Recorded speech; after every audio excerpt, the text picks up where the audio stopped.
Hey, how's it going? I hope you're having a great day. You're going to want to pay attention to this video because today we are going to talk about a very interesting topic, and that is money or currency, the Canadian dollar in our context.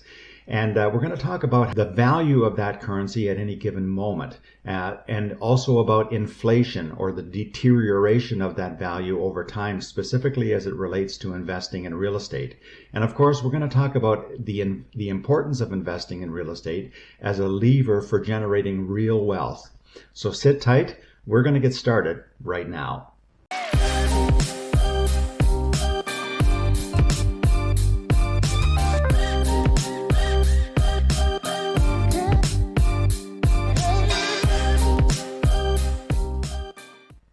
If this is your first time on this channel and you like what you see here in this video, if you appreciate the content, then I invite you to peruse the channel and look at some of the other videos, and also hit the like and the subscribe buttons as well as the bell notification for future videos. And by all means also engage, write comments. Hopefully it's positive comments, but even if not, anything that you can do to engage with me in regards to this content helps get the word out through the algorithm that the information that's being provided here is of value, and it's certainly really appreciated by myself, so thank you.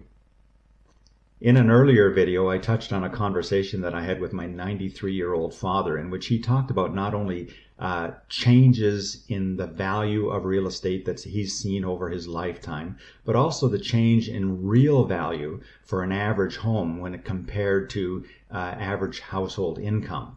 In other words, the ratio between the two. The example that he gave, which I shared in that video, involved the sale of my parents' first home back in the early 1960s. They sold it for about $10,000, and that was roughly twice their annual household income.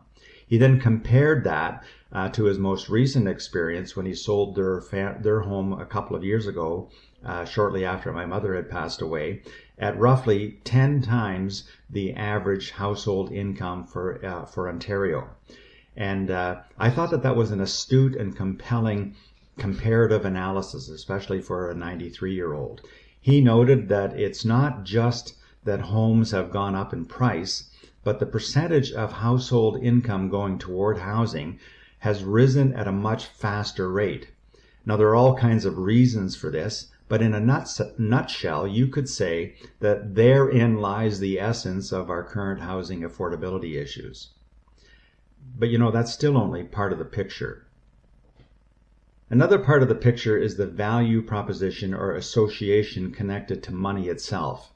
And that's what I'd like to talk about today. Take a look at cash. Here's a $100 bill.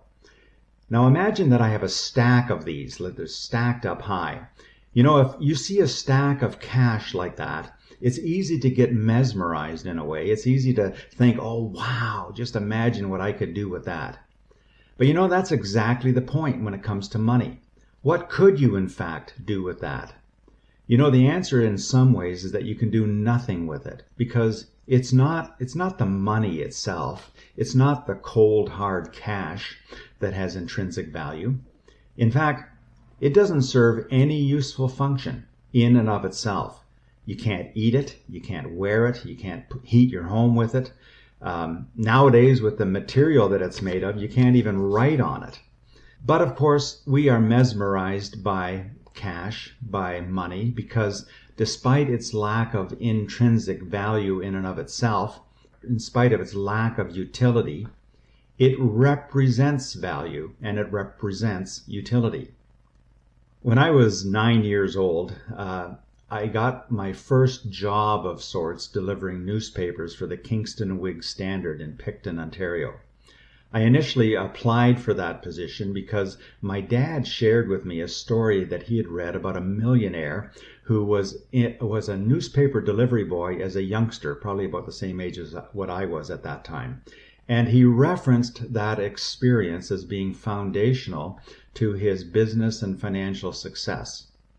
Now, as a 9-year-old boy, I was all about the money, and I was intrigued by that story, and I thought to myself, well, if it's good enough for a millionaire, then it's probably good enough for me as well. Anyway, back in those days, the paperboy was not only responsible for delivering newspapers, but also collecting the subscription money. So once every other week, I would go door to door to collect a cash payment from homeowners for their newspaper subscriptions. I would then have to settle accounts with the newspaper representative for the Whig Standard the following week. I'd had to pay him their portion, and then I would get to keep the rest. And that was actually a very honest system, because it made me aware that I had to be sure to collect all the money, because if I was to retain my share of the income. But there was one problem, and that was my lack of self-discipline. Every day when delivering the newspapers, I walked by two significant temptations. One was Scott's variety store across from the LCBO, and the last time I was in Picton, which was just a few years ago, that variety store was still there, and it was still named Scott's, so I thought that was pretty cool. But anyway, so one was the variety store, in which at that time they sold Coca-Cola for 12 cents a bottle. And the other was a small diner, which was up the hill going up Main Street toward Bloomfield. And and I would walk by that every day. And that restaurant made the most awesome butterscotch sundaes for I think it was about 85 cents a sundae at that time. Now, to be fair, I did not always succumb to the temptation to buy a bottle of Coke or a butterscotch sundae. In fact, many times I walked right by both of these establishments, taking seriously my responsibility to save money and also to pay my account, settle up my account with the Whig Standard once every other week. But one particularly hot week in the summer, my temptations got the better of me. I lost track of how many butterscotch sundaes I had consumed, and I forgot about the fact that I also bought a couple of bottles of Coke during the off days between buying the butterscotch sundaes. Now, the result of all of this was that when it came time to pay my account with the Kingston Whig Standard, I was short. I didn't have enough money to settle my account with them.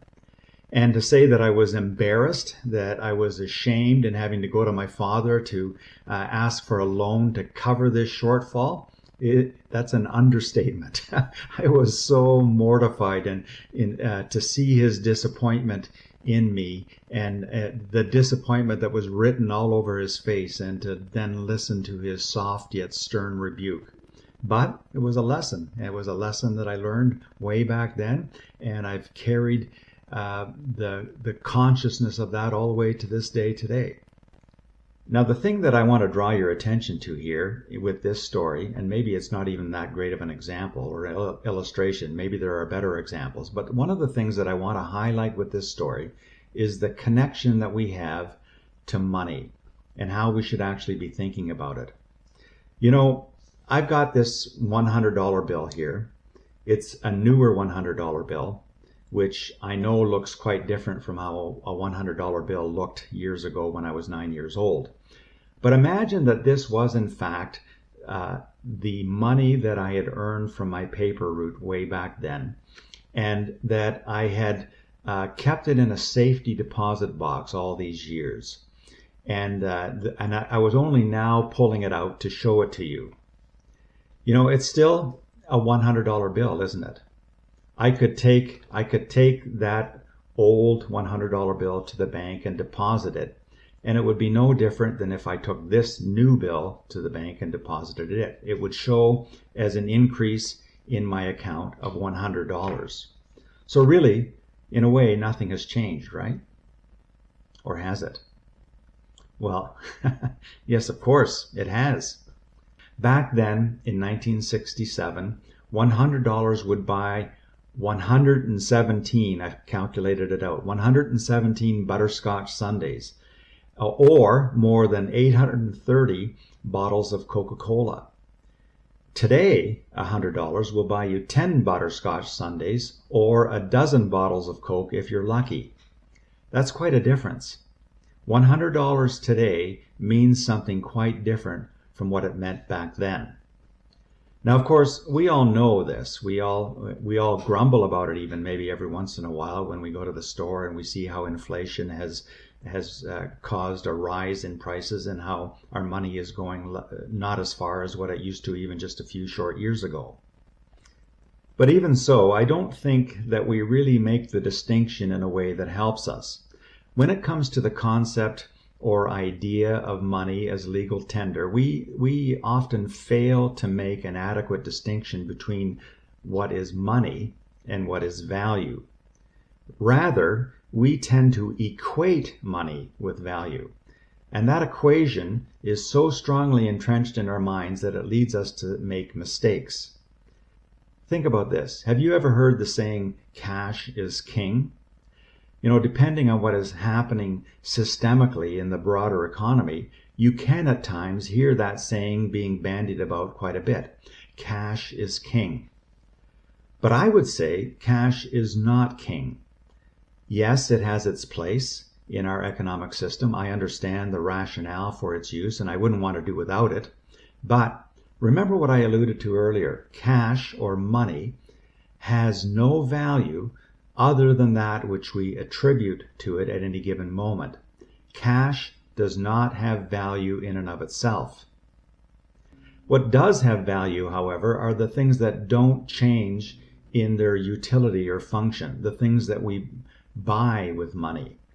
Take the very first house that my parents sold way back in the early 1960s as an example.